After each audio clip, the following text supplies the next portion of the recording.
What's going on, everyone? Welcome back to the channel. Today we're going to be looking at the worst 2K ratings of all time. And trust me, some of these guys have lower ratings than what you'd expect in my career. Redo that. Trust me, some of these guys have lower ratings than what you'd start off with in my career. Their rating was that bad. Also, one last thing, just like the economy right now, 2K has experienced rating inflation, so a lot of these players are not from the most recent ones, and keep that in mind. First up, at number 10, we have Omri Caspi. In 2K10, he was a 51 overall. He didn't even get a chance to play yet, and they just gave him a 51 out the gate, and it wasn't like he was the last pick either. He was actually the 23rd overall pick. Ronnie 2K is a ruthless man, but I guess Caspi got the last laugh as he got a ring later with the Warriors. And for the 9th worst 2K player, we have Randolph Morris, who had a 2K11 rating of a 49 overall, which was the 2nd worst in the game that year. The Kentucky product played with no one that year, so he has had no stats, but the previous season he had 2.2 points per game in just 28 games played, so it kind of makes sense why he wasn't on a team. At number 8, we have Tony Batty. In 2K12, he was a 47 overall. And honestly, before I did research for this video, I had no clue who this guy even was, but apparently he had a long NBA career, so props to him. And during the season, he scored 1.6 points per game and had 2.2 rebounds per game. And it's safe to say that Tony wasn't getting any phone calls from teams after that season, but congrats on the long career, man.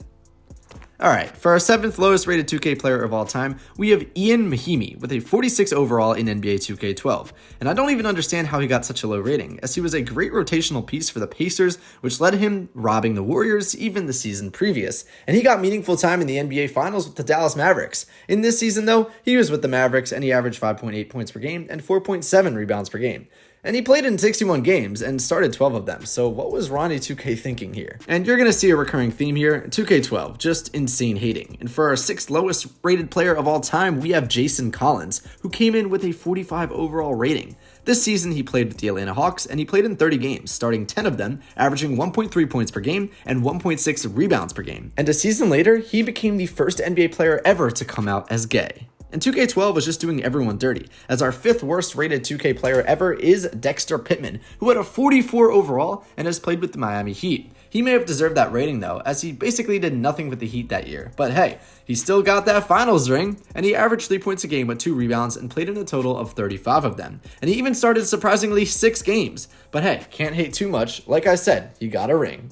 Coming in at the 4th worst rated 2K player in NBA history, we're going to have Steve Novak in 2K12, who had an overall of a low 43. Yikes. This one I honestly don't have a clue what 2K was rating him like this, as he has always been a decent shooter. And during the 2011-2012 season, Novak averaged 8.8 points per game in 54 games and had the highest 3-point percentage in the league during that season. I'm not sure how 2K saw him and went, yeah, let's give him a 43. They probably just looked at him and didn't actually want him to play.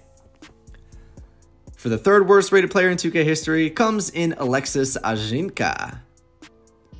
In NBA 2K11, he was rated a 43 overall and was the worst overall rated player in the game. Let's just say he may have deserved this rating, as he isn't one of the best in the NBA. He scored 4.2 points per game and 2.9 rebounds in only 34 total games of action, which is 2 total starts as a center for both the Mavericks and Raptors. And for the 2nd worst overall in NBA 2K history, we have Jerome James of the Chicago Bulls in NBA 2K10, which was the lowest in the game at a 42 overall. He ended up not even playing for the team that season with an Achilles injury and was cut right before the Bulls were going into the playoffs. James ended up retiring after the season. And for tied with the worst rating in NBA 2K history, we have Byron Mullins of the Charlotte Hornets in NBA 2K12, who had an abysmal 40 overall rating. He was the worst player on what might have been the worst team ever in NBA history, the 2011-2012 Charlotte Bobcats, who finished with a whopping 7 wins. He played 65 games over the course of the year and even started 25 of them. He scored 9.3 points a game with 5 rebounds, and he may have been one of the worst players of all time in the NBA, but I just don't think he has deserved as low of a rating as he did, and he actually scored a little bit for the Bobcats, honestly.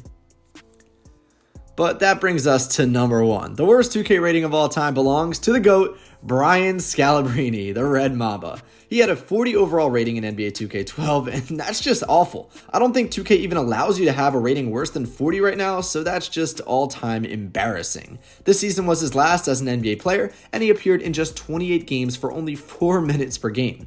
He averaged 1.1 points, 8 rebounds, and half an assist. Yikes, I see why 2K gave this man the worst rating ever. But don't bark too loud. Scalabrine can cook up any one of us, as he has done so many times during his retirement, as he once said, quote, "I'm closer to LeBron than you are to me." What a legend. Anyways, guys, that's going to do it for today's video. Make sure to comment below what player you have played the worst with on 2K, and also make sure to hit that like button, smash that subscribe button, and ring that notification bell so that you never miss a video. Thanks so much for watching. Peace.